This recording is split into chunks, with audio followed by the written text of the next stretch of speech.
नमस्कार दोस्तों, मैं हूं संतोष पाठक और आप लोग देखना शुरू कर चुके हैं संतोष पाठक ऑफिशियल यूट्यूब प्लेटफॉर्म। अब से कुछ घंटे बाद प्रधानमंत्री नरेंद्र मोदी अपना 75वां जन्मदिन मनाने जा रहे हैं। अब से कुछ घंटे बाद भारतीय जनता पार्टी के तमाम नेता, तमाम कार्यकर्ता प्रधानमंत्री नरेंद्र मोदी का जन्मदिन सेवा पखवाड़े के रूप में मनाने की शुरुआत करने जा रहे हैं। अब से कुछ घंटे बाद मोदी सरकार के तमाम मंत्री, भारतीय जनता पार्टी शासित राज्यों के तमाम मुख्यमंत्री, तमाम उप मुख्यमंत्री, भारतीय जनता पार्टी के राज्य सरकारों के तमाम मंत्री, भारतीय जनता पार्टी के तमाम राष्ट्रीय पदाधिकारी, तमाम राज्यों के पदाधिकारी, यहां तक कि विपक्षी राजनीतिक दलों के नेता भी प्रधानमंत्री नरेंद्र मोदी को 75 वर्ष की आयु पूर्ण कर लेने पर बधाई देने जा रहे हैं। बधाई के संदेशे दुनिया भर से आएंगे और भारतीय जनता पार्टी का इकोसिस्टम, केंद्र सरकार का इकोसिस्टम एक बार फिर से कुछ घंटे बाद आपको यह बताता हुआ नजर आएगा कि देखिए, दुनिया के बड़े बड़े नेता प्रधानमंत्री नरेंद्र मोदी को जन्मदिन की बधाई दे रहे हैं। दुनिया के बड़े बड़े राष्ट्राध्यक्ष प्रधानमंत्री नरेंद्र मोदी को जन्मदिन की बधाई दे रहे हैं और इस बधाई के बहाने यह साबित करने की कोशिश की जाएगी एक बार फिर से कि प्रधानमंत्री नरेंद्र मोदी दुनिया के कितने लोकप्रिय और पावरफुल नेता है। लेकिन ये औपचारिकताएं होती है, जरा ध्यान रखिए। जन्मदिन की बधाई तो हर कोई दे देता है, कोई लंबे चौड़े शब्दों और लाइनों के साथ देता है, कोई केवल कुछ पंक्तियों में देता है। लेकिन प्रधानमंत्री नरेंद्र मोदी के जन्मदिन के दिन इस देश की राजनीति में एक बड़ी हलचल होने जा रही है। कुछ दिन पहले भी हमने ये खबर बताई थी, अब हमारी खबर पर मुहर लग गई है। राहुल गांधी जिस हाइड्रोजन बम की बात बिहार में पटना में करके आए थे, ये सूत्र बता रहे हैं कि राहुल गांधी का वो हाइड्रोजन बम तैयार है और वो ठीक प्रधानमंत्री नरेंद्र मोदी के जन्मदिन के दिन इसका खुलासा करने जा रहे हैं। जी हां, आपने बिल्कुल सही सुना। जिस दिन केंद्र सरकार का इकोसिस्टम, भारतीय जनता पार्टी का पूरा इकोसिस्टम प्रधानमंत्री नरेंद्र मोदी को दुनिया का सबसे लोकप्रिय, सबसे ताकतवर नेता उनके जन्मदिन के बहाने साबित करने की कोशिश करता हुआ नजर आएगा, राहुल गांधी ठीक उसी दिन एक बड़ा प्रेस कॉन्फ्रेंस करने जा रहे हैं। सूत्र ये बता रहे हैं कि राहुल गांधी कल एक बड़ा प्रेस कॉन्फ्रेंस करेंगे, तो अगले कुछ घंटों में राहुल गांधी एक बड़ा धमाका, एक बड़ा हंगामा खड़ा करने जा रहे हैं। और कांग्रेस की तरफ से जो सूत्र ये बता रहे हैं कि इस खुलासे के बाद भारतीय जनता पार्टी की दिक्कतें बढ़ जाएंगी, देश के प्रधानमंत्री नरेंद्र मोदी मुंह दिखाने के लायक भी नहीं रहेंगे। तो ऐसे में सवाल ये उठ रहा है कि राहुल गांधी कुछ घंटे बाद कौन सा बड़ा खुलासा करने जा रहे हैं। राहुल गांधी आखिर अपने पिटारे में से कौन सा हाइड्रोजन बम निकालने जा रहे हैं जिसके बहाने यह बताया जा सके कि देश के प्रधानमंत्री नरेंद्र मोदी प्रधानमंत्री पद पर बने रहने लायक नहीं है। पटना में राहुल गांधी खुद कह चुके थे, कांग्रेस पार्टी लगातार सोशल मीडिया पर वोट चोरी के खिलाफ अभियान छेड़े हुए है। अलग अलग राज्यों के अलग अलग इलाकों के अलग अलग बूथों से फर्जी मतदाताओं की संख्या को वो सोशल मीडिया पर लगातार पोस्ट कर रही है। कांग्रेस पार्टी लगातार ये भी पोस्ट कर रही है कि चूंकि हाइड्रोजन बम आने वाला है इसलिए भारतीय जनता पार्टी घबराई हुई है। तो राहुल गांधी की प्रेस कॉन्फ्रेंस से जुड़ी इस बड़ी खबर से जुड़े तमाम तथ्यों को एक एक करके आपके सामने रखूंगा इस स्टोरी में। लेकिन शुरुआत एक अपील, एक आग्रह के साथ करूंगा। अगर आपने अभी तक हमारे इस YouTube मंच को सब्सक्राइब नहीं किया है तो आगे बढ़िए, संतोष पाठक ऑफिशियल YouTube प्लेटफॉर्म को सब्सक्राइब कीजिए। वीडियो अगर पसंद आते हैं तो हमारे वीडियो को लाइक कीजिए, शेयर कीजिए, ज्यादा से ज्यादा लोगों तक पहुंचाइए और कमेंट करके जरूर बताया कीजिए कि आपको हमारे वीडियो कैसे लग रहे हैं। आप बतौर दर्शक हमारे भगवान हैं। संतोष पाठक ऑफिशियल YouTube प्लेटफॉर्म से जुड़े रहिए, हमारी कमियों को भी हमें हमारे सामने रखिए कमेंट के जरिए और हमारी अच्छाइयों के बारे में भी कमेंट जरूर कीजिए। अच्छा लगे तो भी कमेंट करके बताइए, बुरा लगे तो भी कमेंट करके बताइए। हम तो तथ्यों के साथ सिर्फ खबरों को आपके सामने रखने की कोशिश कर रहे हैं। तो आज की इस बड़ी खबर में मैं एक एक करके तमाम तथ्यों को आपके सामने रख रहा हूं। प्रधानमंत्री नरेंद्र मोदी 75 वर्ष की उम्र में क्या रिटायर हो जाएंगे? इस सवाल को तो मोहन भागवत ने खुद ही यूटर्न लेकर दिल्ली के विज्ञान भवन में एक तरह से साबित कर दिया था, एक तरह से बता दिया था कि ना तो मैं अपने रिटायरमेंट की बात कर रहा हूं, ना किसी और यानी प्रधानमंत्री नरेंद्र मोदी के रिटायरमेंट की बात कर रहा हूं।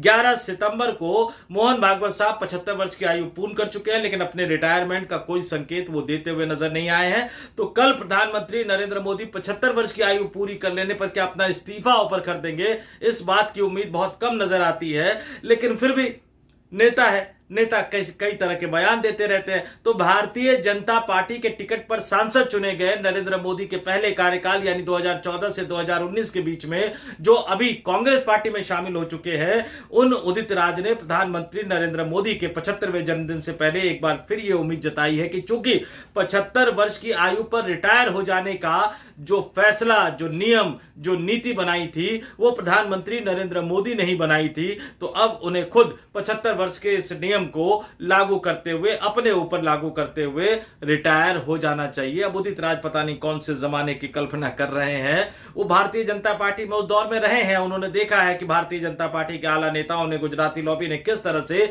75 वर्ष की उम्र में रिटायर हो जाने के फॉर्मूले को अपनाकर, लागू करके लाल कृष्ण आडवाणी, मुरली मनोहर जोशी, कलराज मिश्रा जैसे, संतोष गंगवार जैसे नेताओं को घर बिठा दिया था। लेकिन भला ऐसा नियम कोई अपने पर लागू करता है?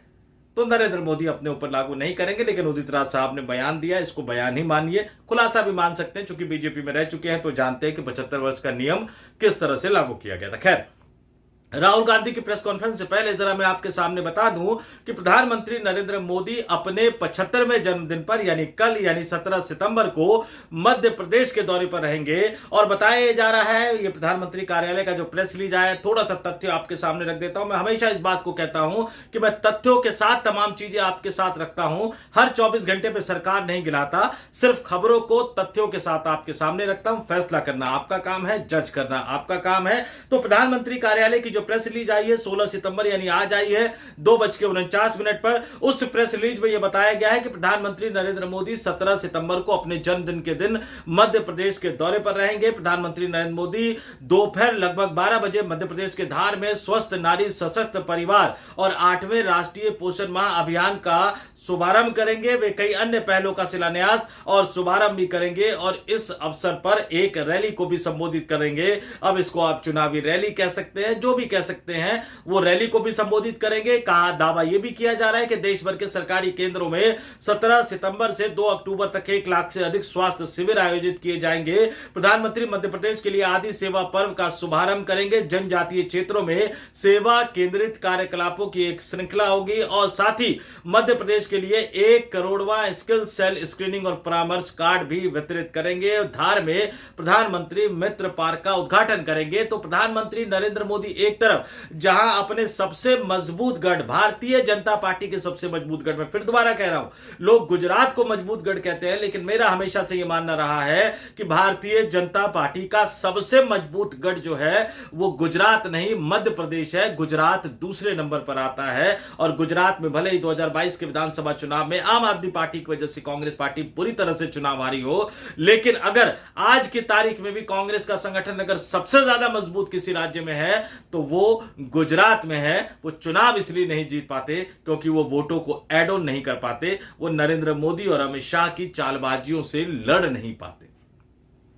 शायद इस बार राहुल गांधी को समझ आए, देखते हैं क्या होता है। लेकिन जिस दिन प्रधानमंत्री नरेंद्र मोदी अपने जन्मदिन के मौके पर मध्य प्रदेश में होंगे, सरकारी खर्चे पर रैली का कार्यक्रम कर रहे होंगे, जिस दिन भारतीय जनता पार्टी उनके जन्मदिन के बहाने सेवा पखवाड़ा करती हुई नजर आ रही होगी, अस्पतालों में कुछ फल और बांटते हुए नजर आ रही होगी, ब्लड डोनेशन कैंप, पता नहीं कई तरह के अलग अलग तरह के कार्यक्रम आयोजित किए गए, लेकिन सीधे सीधे कोई नहीं पूछता कि भैया नौकरी कहां है, शिक्षा कहां है, स्वास्थ्य कहां है, रोजगार कहां है, दिल्ली वासी पीने के पानी के लिए किस तरह से तड़प रहे हैं, उत्तर प्रदेश में किस तरह से कानून व्यवस्था की स्थिति खराब होती जा रही है। गोरखपुर में एक नीट की तैयारी कर रहे छात्र को पशु तस्करों ने किस तरह से मार दिया बेरहमी से, यह कानून व्यवस्था की स्थिति पर सवाल उठ रहा है, सीधे सीधे उठ रहा है। तो बिहार से लेकर उत्तर प्रदेश, महाराष्ट्र से लेकर गुजरात, मध्य प्रदेश से लेकर छत्तीसगढ़, राजस्थान, शायद ही कोई ऐसा राज्य होगा जहां भारतीय जनता पार्टी की सरकार अपने चुनावी वादे को पूरा करते हुए नजर आ रही हो। कोई यह सवाल नहीं पूछता। कल मैं आपसे जरूर अनुरोध करूंगा कि अस्पताल में अगर भारतीय जनता पार्टी के कार्यकर्ता आए या उनका व्हाट्सएप या उनका मैसेज आए ब्लड डोनेशन कैंप के लिए फल बांटने के लिए। तो उनसे पूछिएगा भैया ये नौटंकी करना बंद कर दो, प्राइवेट स्कूल की फीस कम करवा दो, प्राइवेट अस्पताल का लूटना बंद करवा दो, अब तो कैशलेस इलाज की सुविधा भी बंद हो गई है, महंगाई को कम करा दो ताकि हम अपने बच्चों को पाल सके। ये सब नौटंकी करने की जरूरत नहीं है सेवा पखवाड़ा के नाम पर। तो जिस दिन भारतीय जनता पार्टी भाजपा ये करते हुए नजर आएंगे, उसी दिन उसी समय राहुल गांधी दिल्ली में कांग्रेस पार्टी के पुराने राष्ट्रीय मुख्यालय 24 अकबर रोड में एक बड़ी प्रेस कॉन्फ्रेंस करने की तैयारी कर रहे हैं। जी हां, कल राहुल गांधी 24 अकबर रोड पर एक बड़ी प्रेस कॉन्फ्रेंस करेंगे और इसी के साथ ये खबर निकलकर सामने आ रही है कि क्या कांग्रेस पार्टी का, क्या राहुल गांधी का हाइड्रोजन बम तैयार है। पिछली बार एटम बम में जिस तरह से कर्नाटक की एक लोकसभा के महादेवपुरा विधानसभा का खुलासा करके ये बताया गया कि किस तरह से वोट चोरी के बल पर सरकार बनाई गई, और उसके बाद हमने देखा कि लोकसभा में जब प्रधानमंत्री आते हैं तो वोट चोर गद्दी छोड़ का नारा लगता है, चुनावी रैलियों में इस तरह का नारा लगता है, राहुल गांधी के बिहार में चलाए गए वोटर अधिकार यात्रा में इस तरह का नारा लगता है, प्रधानमंत्री के मुंह पर सदन के अंदर, लोकसभा के अंदर इस तरह का नारा लगाया गया। ये पूरे देश ने देखा, लाइव प्रसारण में पूरे देश ने देखा। और अब राहुल गांधी, वो एटम बम कहा था राहुल गांधी ने उसको, अब राहुल गांधी हाइड्रोजन बम की बात कर रहे हैं। लेकिन अब सवाल यह उठ रहा है कि हाइड्रोजन बम में निकलेगा क्या दोस्तों? क्या फिर से कर्नाटक की किसी लोकसभा का किस्सा निकलेगा? वहां पे एक खबर यह भी आ रही है कि चुनाव आयोग जांच में सहयोग नहीं कर रहा है। या इस बार बिहार की बारी होगी, या इस बार हरियाणा की बारी होगी, या इस बार महाराष्ट्र की बारी होगी, जहां कई लाख वोट बढ़ने का आरोप बार बार राहुल गांधी लगाते नजर आ रहे हैं। या इस बार प्रधानमंत्री नरेंद्र मोदी और गृह मंत्री अमित शाह के गढ़ गुजरात की बारी होगी। गुजरात जहां लगातार राहुल गांधी दौरा कर रहे हैं, पिछले कुछ महीनों के दौरान बार बार गुजरात जा रहे हैं, और गुजरात की धरती पर ही जाकर उन्होंने सख्त लहजे में कहा था कि कांग्रेस पार्टी के अंदर भारतीय जनता पार्टी के कई एजेंट काम कर रहे हैं, और ऐसे 10, 20, 30, 40 एजेंटों को निकालना पड़े तो उनको पार्टी से बाहर का दरवाजा दिखा देना चाहिए। तो क्या हाइड्रोजन बम में गुजरात की किसी सीट का खुलासा होगा? गुजरात 18 सितंबर को राहुल गांधी जा भी रहे हैं। या फिर, जी हां, या फिर देश के प्रधानमंत्री नरेंद्र मोदी के संसदीय क्षेत्र वाराणसी का खुलासा होगा। जी हां, क्या इस बार वो हरियाणा में घेरेंगे भारतीय जनता पार्टी को, महाराष्ट्र में घेरेंगे भारतीय जनता पार्टी को, गुजरात में घेरेंगे भारतीय जनता पार्टी को, या सीधे सीधे उत्तर प्रदेश के वाराणसी संसदीय क्षेत्र के वोटों का खुलासा करके सीधे सीधे प्रधानमंत्री नरेंद्र मोदी को घेरते हुए नजर आएंगे? इस बार बारी किसकी? यूपी, हरियाणा, गुजरात या वाराणसी?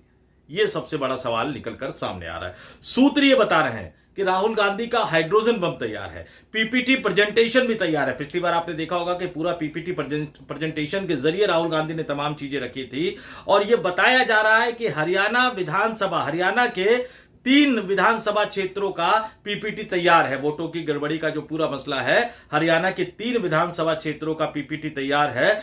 गुजरात में भी बताया जा रहा है कि 2 लोकसभा क्षेत्र जो है उसके दो लोकसभा क्षेत्र में जो विधानसभा आते हैं, उन एक विधानसभा का जो पीपीटी है, जो पूरा पावर पॉइंट प्रेजेंटेशन है, वो तैयार है। जो स्क्रीन पे आपको दिखाते हैं ना कि कितने वोट आए, कैसे आए, क्या गड़बड़ हुआ, कितने बढ़ाए गए, जैसे राहुल गांधी ने पिछले प्रेस कॉन्फ्रेंस में जो एटम बम जिसका नाम दिया था उसमें किया था, तो वो पीपीटी बनकर तैयार है। हरियाणा की 3 विधानसभाओं का, गुजरात की 2 अलग अलग लोकसभाओं के 2 अलग अलग विधानसभाओं का, और सूत्र यहां तक बता रहे हैं कि प्रधानमंत्री नरेंद्र मोदी के संसदीय क्षेत्र वाराणसी में भी वोटों की चोरी को लेकर एक पीपीटी तैयार है। तो देखते हैं कि इस बार राहुल गांधी अपने पिटारे से क्या निकालने जा रहे हैं। इस बार राहुल गांधी के पिटारे से क्या निकलेगा? क्या राहुल गांधी इस बार हरियाणा को टारगेट करेंगे? क्या राहुल गांधी इस बार गुजरात को टारगेट करेंगे? या राहुल गांधी इस बार सीधे सीधे प्रधानमंत्री नरेंद्र मोदी के निर्वाचन को टारगेट करेंगे, सीधे सीधे वाराणसी संसदीय क्षेत्र के नतीजे को निशाना बनाएंगे, प्रधानमंत्री नरेंद्र मोदी के नैतिक बल, नैतिक इकबाल को खत्म करने की कोशिश करते हुए नजर आएंगे। तो इंतजार कीजिए, कुछ घंटों बाद राहुल गांधी एक बड़ा बम फोड़ने जा रहे हैं। लेकिन वाराणसी संसदीय क्षेत्र की जीत पर इतने सवाल क्यों उठ रहे हैं? प्रधानमंत्री नरेंद्र मोदी सिटिंग प्रधानमंत्री के तौर पर वाराणसी में तीसरी बार चुनाव लड़े थे 2024 में, वो जीत गए। इसमें बड़ी बात क्या है? इसमें बड़ा बवाल क्या है? ये तमाम लोगों के दिमाग में आ रहा होगा। भक्त लोग तो अलग तरीके से सोचते हैं, लेकिन एक आम आदमी भी सोचता होगा कि भाई सिटिंग प्रधानमंत्री थे, उनको किस तरह से हारने की दिक्कत पैदा हो गई कि वो वहां गड़बड़ी कराएंगे। लेकिन कांग्रेस पार्टी, राहुल गांधी और वहां से जो उम्मीदवार थे कांग्रेस पार्टी और समाजवादी पार्टी के संयुक्त उम्मीदवार अजय राय, वो भी उस तरह के आरोप लगाते रहे हैं। और बाकायदा समाजवादी पार्टी के कार्यकर्ताओं ने तो अभी कुछ दिन पहले अजय राय के घर पहुंचकर ढोल नगारों के साथ उन्हें वाराणसी का सांसद घोषित कर दिया था। हालांकि निर्वाचित सांसद का जो सर्टिफिकेट है वो तो नरेंद्र मोदी साहब के पास ही है, इस बात में कोई इंकार नहीं कर सकता। लेकिन फिर भी वाराणसी संसदीय क्षेत्र के नतीजों पर अगर सवाल उठ रहे हैं तो क्यों उठ रहे हैं, कैसे उठ रहे हैं, यह भी जरा मैं आपके सामने रख देता हूं। नरेंद्र मोदी बतौर एनडीए गठबंधन की तरफ से प्रधानमंत्री पद के उम्मीदवार के रूप में पहली बार वाराणसी संसदीय क्षेत्र से चुनाव लड़ने के लिए 2014 में गए थे। और उनके खिलाफ कौन थे? अन्ना आंदोलन से निकले इस देश में भ्रष्टाचार के खिलाफ लड़ाई के बड़े प्रतीक बन चुके आम आदमी पार्टी के मुखिया अरविंद केजरीवाल, जो वाराणसी संसदीय क्षेत्र में चुनाव लड़ रहे थे क्योंकि उनको नरेंद्र मोदी के खिलाफ चुनाव लड़ना था।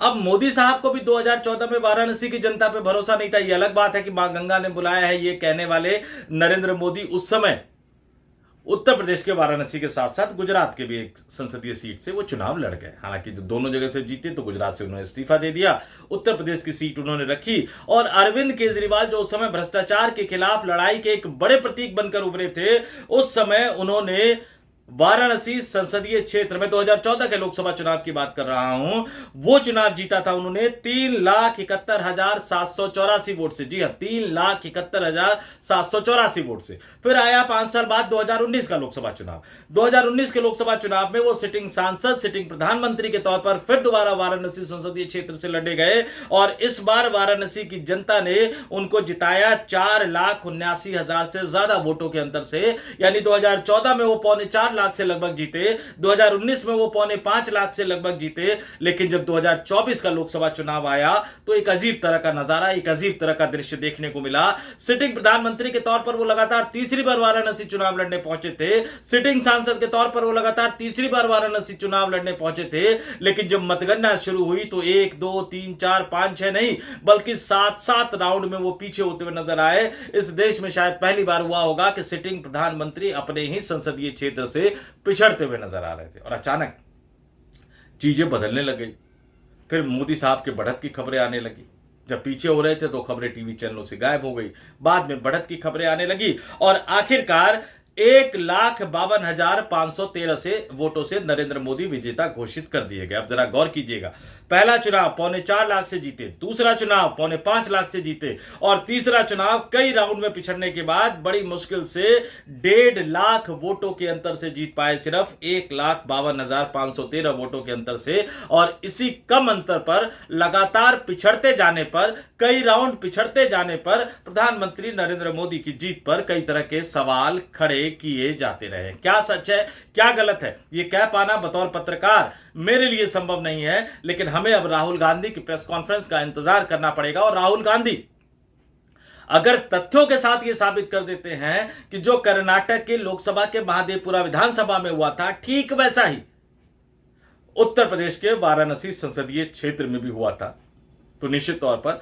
नरेंद्र मोदी साहब के लिए व्यक्तिगत तौर पर कई तरह की दिक्कतें खड़ी हो जाएंगी। भारतीय जनता पार्टी के अंदर भी, राष्ट्रीय स्वयंसेवक संघ के अंदर भी, और फिर कई तरह के सवाल उठने शुरू हो जाएंगे। और 2029 का लोकसभा चुनाव जो प्रधानमंत्री नरेंद्र मोदी के नेतृत्व में भाजपा लड़ेगी, जैसा कि अमित शाह ने दावा किया था, उस दावे को पूरा कर पाना, उस दावे को साकार कर पाना भारतीय जनता पार्टी के लिए, नरेंद्र मोदी के लिए, अमित शाह के लिए, गुजराती लॉबी के लिए उतना आसान नहीं रह जाएगा। तो देखते हैं, इंतजार करते हैं। प्रधानमंत्री नरेंद्र मोदी के जन्मदिन के दिन देश में लोकसभा में विपक्ष के नेता, सबसे पुराने राजनीतिक दल के नेता, आला कमान राहुल गांधी प्रधानमंत्री नरेंद्र मोदी को उनके जन्मदिन के दिन ट्विटर यानी एक्स पर या फेसबुक पर पोस्ट करने के साथ साथ और क्या बड़ा तोहफा देते हैं जिसे प्रधानमंत्री नरेंद्र मोदी अपने जीवन भर भूल नहीं पाएंगे।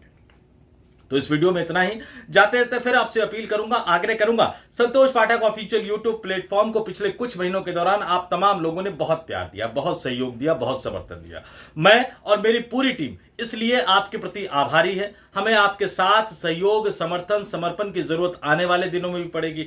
हर तरह से साथ, सहयोग और समर्थन की जरूरत पड़ेगी। तो हमारे वीडियो देखिए, वीडियो लाइक कीजिए, वीडियो पसंद आए तो शेयर कीजिए, ज्यादा से ज्यादा लोगों तक पहुंचाइए, कमेंट जरूर कीजिए, सब्सक्राइब भी कीजिए। और अगर आप स्पेशल व्यूअर के तौर पर हमें ज्वाइन कर सकते हैं, हमारे मेंबर बन सकते हैं, तो संतोष पाठक ऑफिशियल यूट्यूब प्लेटफॉर्म के मेंबर भी बनिए। इसका खर्च महीने का सिर्फ 89 रुपए, यानी रोजाना 3 रुपए से भी कम आता है। तो आगे बढ़िए, सोच क्या रहे हैं, सब्सक्राइब कीजिए, मेंबर के तौर पर ज्वाइन कीजिए। इस वीडियो में इतना ही। मुझे यानी संतोष पाठक को दीजिए इजाजत। आप तमाम लोग देखते रहिए संतोष पाठक ऑफिशियल यूट्यूब प्लेटफॉर्म। नमस्कार।